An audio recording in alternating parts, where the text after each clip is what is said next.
ఎన్నో ఏళ్లుగా మిమ్మల్ని నమ్ముకొని బ్రతుకుతున్నాం. ఈవేళ పొమ్మంటే ఎక్కడికి పోం సార్? తమరే ఆలోచించండి. ఏమిటయ్యా మేనేజర్ ఉద్దేశం? నిన్న కాక మొన్న వచ్చాడు ఏదో ఫ్యాక్టరీ అంతా కొలిక్కి తీసుకొస్తున్నాడు. తనే ప్రొపరేటర్ అనుకుంటున్నాడే. వస్తున్నాడు. ఏ వస్తే రాని. నమస్కారం. రమ్మని కబురు పంపారట. అవును, కూర్చో. నీ పద్ధతి నాకేం నచ్చలేదు. ఇది ఫ్యాక్టరీ అనుకున్నావా, నీ ఇల్లు అనుకున్నావా?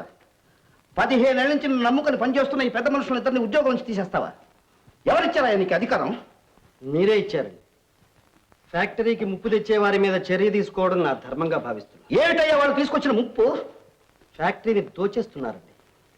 అమాయకులైన వర్కర్ల కడుపు కొట్టి డబ్బు చేసుకుంటున్నారు అని నువ్వంటే సరిపోయిందా? వాళ్ళ మంచి చెడు ఎక్స్పీరియన్స్ నీకంటే నాకే ఎక్కువ బాగా తెలుసు. వాళ్ళ ఉద్యోగం నుంచి తీసే అధికారం నీకు లేదు, తెలిసిందా? క్షమించండి. నా ధర్మాన్ని నిర్వర్తించే హక్కు లేనప్పుడు నాకు ఈ ఉద్యోగమే అక్కర్లేదు. రాజీనామా చేస్తున్నా. రాజీనామా చేస్తావా? చేస్తావయ్యా? ఎందుకు చేయవు? ఈ కాలంలో కుర్రాళ్ళకి ఒక జబ్బు అయిపోయింది. ఉద్యోగం వచ్చినా నాళ్ళు నిలబెట్టుకోలేరు. ఏమయ్యో, డిగ్రీలు పుచ్చుకోవడంతా బజార్లో బలాదురుగా తిరుగుతున్నారు. అవినీతిగా బ్రతకడం కన్నా అదే మంచిది. ఏమిటయ్యా మంచిది? తొందరపడుతున్నా. మేనేజర్ గారు చెప్పింది నిజమేండి అయ్యారు. వంటోడిని ఇంటి నౌకర్ని నా దగ్గరే పట్టేస్తున్నారండి ముడుపులు ఈ పానకాల స్వాములు. ఏమిటి, నీ దగ్గర కూడానా? అవునండి అమ్మగారు. అయ్యగారు మన ఫ్యాక్టరీకి వెళ్ళి జీతం తీసుకోమంటారు. అక్కడికి వెళ్ళగానే చెరో 5 పట్టేస్తారు తక్షణ. ఏ మాటకు ఆ మాట అయ్యగారు, నన్ను ఎప్పుడు అడగలేదు. అవునవునా, నిన్ను ఎందుకు అడుగుతారు? పొట్టిగా గట్టిగా ఉన్నామని లొట్టలేసుకుంటూ వస్తారు. అదేదో గొప్ప అనుకుని నువ్వు కార్పెట్ టిఫిన్లు అందించేస్తుంటావు. మీరు ఒకసారి ఫ్యాక్టరీకి వచ్చి పనివాడలు విచారించండి. అన్ని విషయాలు మీకే అర్థమవుతాయి. వీళ్ళంటే ఎవరికీ గిట్టదు. ఆ వర్కర్ల మాట నేను చస్తే నమ్మను. అవునులేండి, మీరెందుకు నమ్ముతారు? ఈ లాలూచీ వ్యవహారంలో మీకు వాటా ఉందిగా. ఏమన్నా నాకు వాటా ఉందా? నేనడం కాదు, మీ విశ్వాసపాత్రులు అంటున్న మాట చెప్తున్నా. ఏమయ్యా, ఆ మాట అన్నారా? నిజం చెప్పండి. ఏమిటిది? మీరు క్షమించారంటే కానీ లేవమ్మా. లేవండి. ఏమయ్యా, ఏమిటి తప్పుడు పనులు? మీకు ఏమైనా బుద్ధి ఉందా? ఒకప్పుడు ఉండేదండి బాబు. రాను రాను సంతానం పెరిగి ధనం తరిగి ఈ పాడు పనులకు అలవాటు పడ్డారనమాట. ఏం చేయమంటారు బాబు? నాకు 6 డజన్ మంది సంతానం, నాకు డజను. మళ్ళీ మా ఆవిడ గర్భిణి. ఈ సంవత్సరం మా పెద్దమ్మాయికి పెళ్లి చేయాలని నిశ్చయించుకున్నాం బాబు. సరే ఏడవద్దు, బుద్ధిగా ఉద్యోగాలు చేసుకోండి. మళ్ళీ చిరుతిళ్ళు మరిగారో మర్యాద దక్కదు. డాడీ, ఇంత జరిగాక మళ్ళీ వీళ్ళని ఉద్యోగాల్లో ఉంచుతారా? అవునమ్మా, అది నిజమే. డబ్బు దశకంతో వీళ్ళకి సంబంధం ఉండడానికి వీల్లేదు.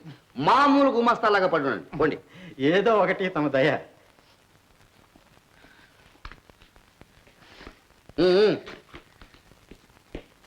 సార్, ఏ సంస్థల్లో అయినా యజమానులు స్వయంగా వ్యవహారాలు చూసుకోకపోతే ఆ సంస్థలు ఇలాగే కుక్కలు చించిన విస్తరలాగా తయారవుతాయి. అయితే నన్ను ఏం చేయమంటావయ్యా? రోజుకొకసారైనా వచ్చి మీరు స్వయంగా డబ్బు విషయాల్లో శ్రద్ధ తీసుకోవడం చాలా అవసరం. నా వల్ల కాదు, ఆ పనులు నేను చూడలేను. పోనీ నేను చూస్తాను నాన్నగారు. నువ్వా? అవును డాడీ, మన పనులు మనం చూసుకోపోతే మరి ఎవరు చూస్తారు? భేష్, పులిబిడ్డే. రేపటి నుంచి అలాగే చెయ్యి. వస్తారండి. గుడ్. ఎక్కడికండి చెప్పా చేయకుండా ప్రయాణం కట్టారు? నీ నోటికి భయపడి పారిపోవటం లేదులే. ఏమిటి ఆ నవ్వు? నువ్వేనా చెప్పరాదు?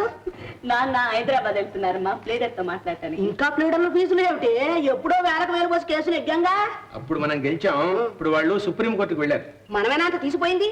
అంతకన్నా పెద్దది హైకోర్టు కడదాం. సుప్రీం కోర్టు హైకోర్టు కంటే పెద్దదే. నాకు తెలుసు అండి. అప్పుడు హైదరాబాద్ తీసుకెళ్ళినట్టు చూపించారుగా నాకు. మన ఊరు అంత ఉంది. ఆ బోవా మెట్లు ఎక్కలేక నాకు కాళ్ళు పడిపోయి 3 రోజులు ఏడ్చాను.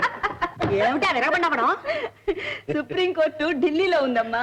దాని తీర్పుకు తిరుగులేదే. మన ఇంట్లో నీ మాట లాగా. ఆహా, ముందే ఇంత వివరంగా చెబితే ఎందుకు తెలీదు? నేను హైదరాబాద్ వెళ్ళి ప్లేటర్ గారితో మాట్లాడి ఆయన్ని ఢిల్లీ పంపించాలి. అయితే నేను వస్తా పదండి. ఎందుకు ఢిల్లీ పంపించడానిక? కాదండి, అమ్మాయికి నగలు కొనడానికి. సార్, పెళ్లి కట్టే వ్యవధ లేదు కదా. నగల సెలక్షన్ కు నువ్వు వస్తావా? ఏ? నీకు కావలసిన వంకీలు, వడ్డాణాలు, కాసుల పేర్లు అక్కడ దొరకవే. నేనంత పూర్వకాలం మనిషినా? సరే, మీ ముద్దులు కూతుర్నే తీసుకెళ్ళి ఏం కావాలో మీరే కొనుక్కోండి. అవునా, నేను వస్తా. వస్తావమ్మా? సరే, ఏదో త్వరగా రెడీగా మరి. అన్నట్టు అయ్యి నామతి మంట, అసలు విషయమే చెప్పడం మర్చిపోయాను. ఏమిటి? అల్లుడు గారు ఉండేది హైదరాబాద్ లోనేగా. అవును. మరి అమ్మాయిని తీసుకుని మీరు వస్తున్నట్టు టెలిగ్రామ్ ఇవ్వండి. నిన్ననే ఉత్తరం రాశాలేవే. అమ్మా రా త్వరగా. వస్తానమ్మా.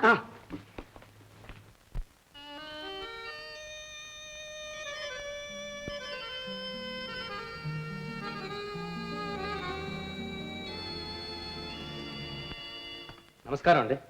ఓ మోహన్ రా బాబు కూర్చో. ఎంతసేపు అయింది మీరు వచ్చి? ఇప్పుడే 1/4 గంట అయింది. టిఫిన్ తీసుకుంటావా బాబు? బాయ్ అదే వద్దండి, ఇప్పుడే తీసుకున్నాను. ఆ, అరే, రాధని తీసుకొస్తున్నట్టు మీరు ఉత్తరంలో రాయలేదే? నేను మాత్రం అనుకున్నానా, నీకు అమ్మాయికి నచ్చిన నగలే తీసుకోండి అని చెప్పి మీ అత్తయ్య కూడా పంపించింది. ఉండండి బాబు, వస్తాను.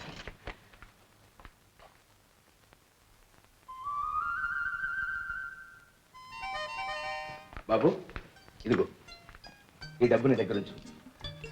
మీ ఇద్దరికీ నచ్చిన నగలు, కాస్త ధర ఎక్కువైనా పర్వాలేదు, అవే తీసుకోండి. ఉం? నువ్వు కూడా రానా? లేదమ్మా, నేను ప్లేటర్ గారింటికి వెళ్ళాలి కదా, మీరిద్దరు మన కారు తీసుకెళ్ళండి. రాధా, సిగ్గెందుకమ్మా, వెళ్ళరా. ఓ.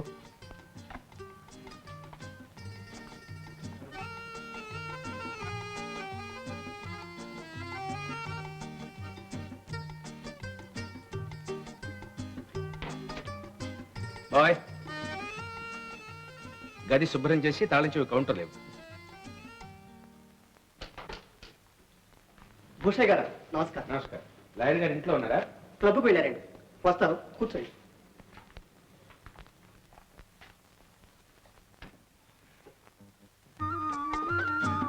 రాధా, ఇందా, ఆ ప్యాకెట్స్ నీకు ఉన్న నగలన్నీ మళ్ళీ చూద్దాం. నాన్న వస్తారుగా తర్వాత. అబ్బా, నా ప్రాణం తీసి బజార్లను తిప్పి కనిపించావే ఆ చీర ఏది? ఎంత బాగుందో. ఇది కట్టుకొని నగలన్నీ పెట్టుకుంటే. లేదండి, చికాగ్గా ఉంది. ముందు స్నానం చేసి. Very good. స్నానం చేస్తే అలసట తీరుతుంది. ఆ తర్వాత మంచి కాఫీ వేద్దాం. బాయ్. రెండు.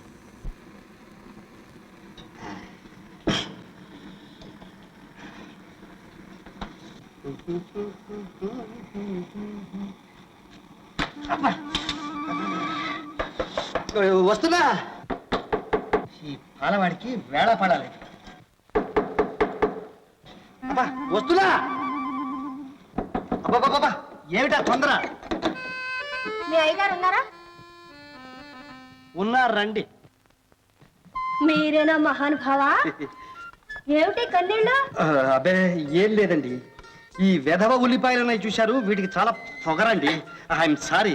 వంట చేసే వాళ్ళని ఏడిపిస్తే గానీ వీటికి తృప్తి ఉండదు. రండి, కూర్చోండి. మీకు వంట చేయడం కూడా తెలుసా? ఏదో హోటల్ భోజనం పడదని స్వయం పాకం మొదలెట్టారనమాట. ఏం చేయమంటారు చెప్పండి. ఈ రోజుల్లో హోటల్ భోజనం చేస్తే రోగాలు కొని తెచ్చుకోవడమే. అందుకని నేనే చేయగలుచుకుంటున్నాను. మిమ్మల్ని ఎవరు పెళ్లి చేసుకుంటారో గానీ ఆవిడ చాలా సుఖపడుతుందండి. ఏమో, ఏముంది, ఆవిడకి వంట పని తప్పుతుంది.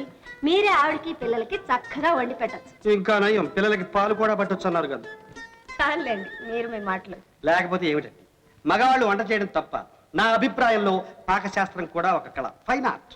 అది ఆడవాళ్ళు డిగ్రీ పొందాల్సిన కళ. మగవాళ్ళకి అర్హత లేదంటారా? నలభీమ పాకం అనడం విన్నాం కానీ సీతా దమయంతి పాకం అనడం మీరు ఎప్పుడైనా విన్నారా? అందాక ఎందుకు, పెళ్లిళ్ళు వచ్చాయనుకోండి, వంట ఎవరు చేస్తారు?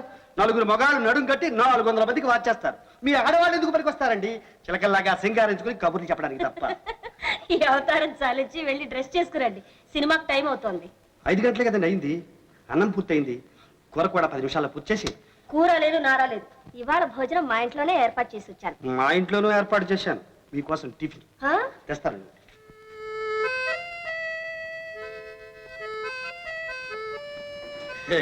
తీసుకోండి.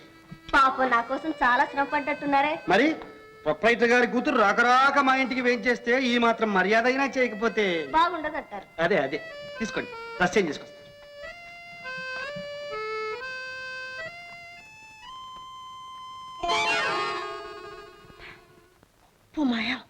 ఉప్మా ఎలా ఉందండి? బ్రహ్మాండంగా ఉందండి. మరి ఏమనుకున్నారు మన చేతి పాకం అంటే? మీరు ఎంత బాగా వంట చేస్తారని మా నాన్నగారికి తెలిస్తే ప్రజెంట్ ఇస్తారా?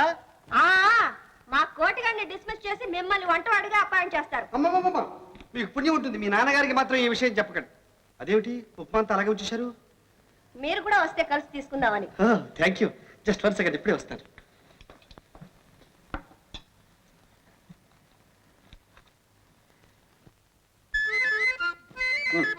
కానివ్వండి. మీరు కానివ్వండి.